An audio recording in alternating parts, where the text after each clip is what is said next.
ونصلي ونسلم على سيدنا حبيبنا وشفينا مولانا وملجأنا ومأوانا محمد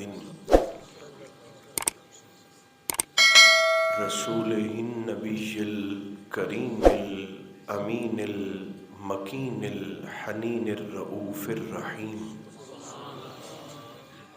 وعلى آله الطيبين الطاهرين وعلى صحبه أجمعين أما بعد فأعوذ بالله من الشيطان الرجيم بسم الله الرحمن الرحيم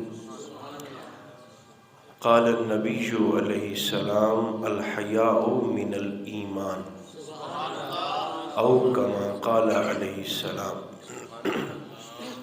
محبت کے ساتھ درود و سلام کی تلاوت فرمائیے۔ الصلاۃ والسلام علیک یا رسول اللہ، الصلاۃ والسلام علیک یا حبیب اللہ، الصلاۃ والسلام علیک یا رحمۃ للعالمین وعلی آلک واصحابک سیدی یا شفیع المذنبین۔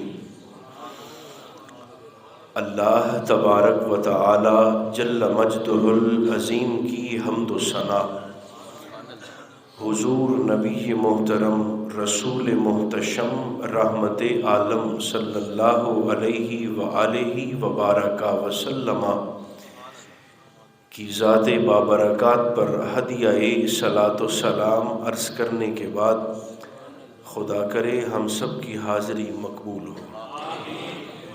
دوران خطبہ نبی کریم علیہ الصلاۃ والتسلیم کی حدیث مبارکہ کے چند بابرکت الفاظ تلاوت کیے گئے، جن میں سرکار دو عالم علیہ السلام درس حیا دیتے ہوئے ارشاد فرماتے ہیں، آقا فرماتے ہیں الحیاء من الایمان، یاد رکھنا حیا بھی ایمان کا حصہ ہے،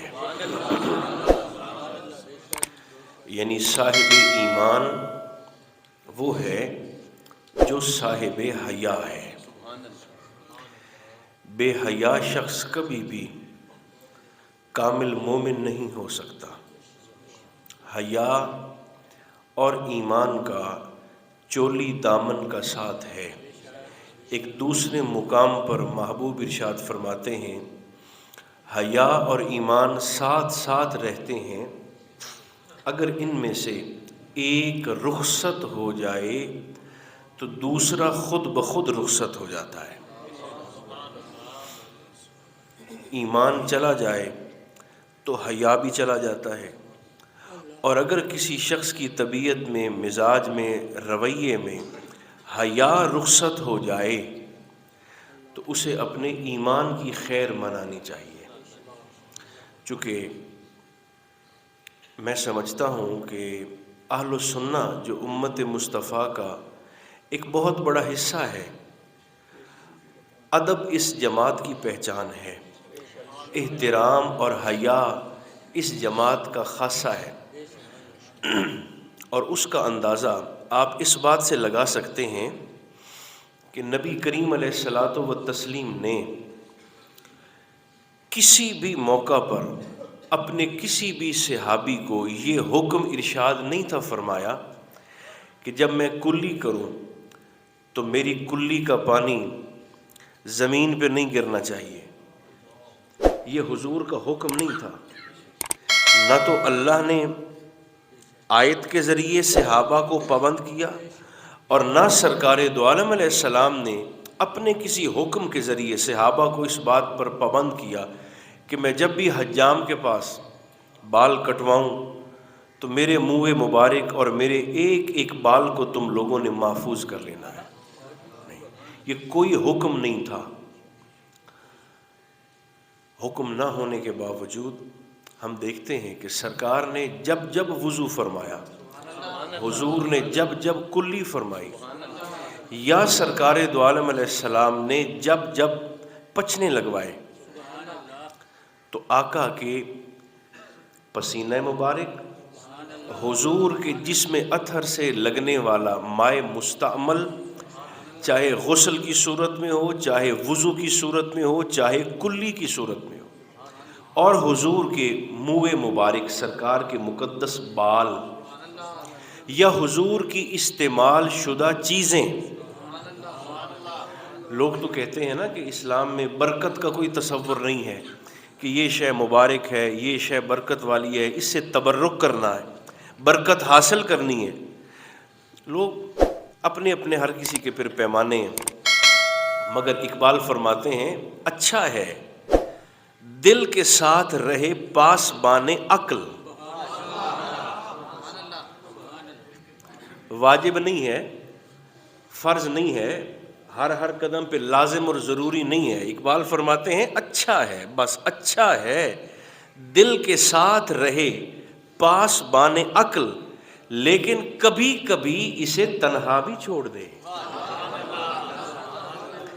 یعنی ہر بات کو اگر آپ عقل کے پیمانوں پر تولنے اور پرکھنے کی کوشش کریں گے تو عقل تو مار کھا جاتی ہے۔ ہمارے صوفیاء کا یہ طریقہ رہا ہے۔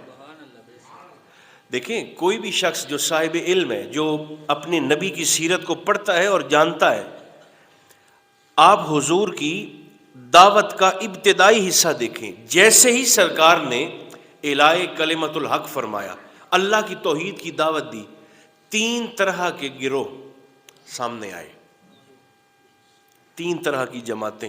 حضور کی دعوت دینے پر 3 طرح کے گروہ سامنے آئے۔ پہلا گروہ وہ تھا جنہوں نے اسے تنہا چھوڑا، عقل کے پیمانوں کو حضور کی بارگاہ میں توڑا، اور جو مصطفیٰ فرما رہے تھے اس پر سر تسلیم خم کیا اور حضور پر ایمان لے آئے۔ جن میں سب سے پہلے کون ہیں؟ میری اور آپ کی ماں جناب خدیجہ۔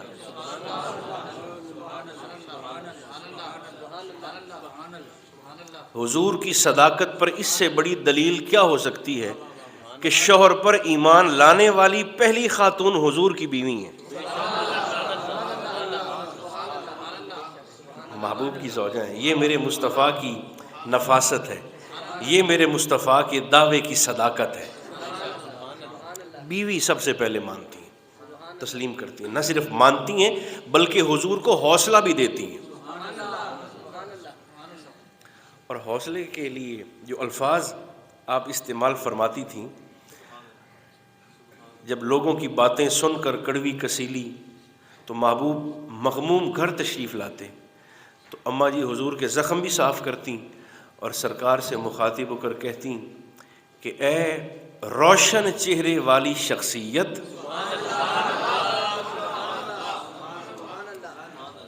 آپ کا رب آپ کو کبھی تنہا نہیں چھوڑے گا۔ محبوب کو حوصلہ ہو جاتا۔ تو 3 طرح کی جماعتیں تھیں۔ حیا کا فیض دیکھیے گا، یہ حضور کی سیرت کا ابتدائی حصہ ہے۔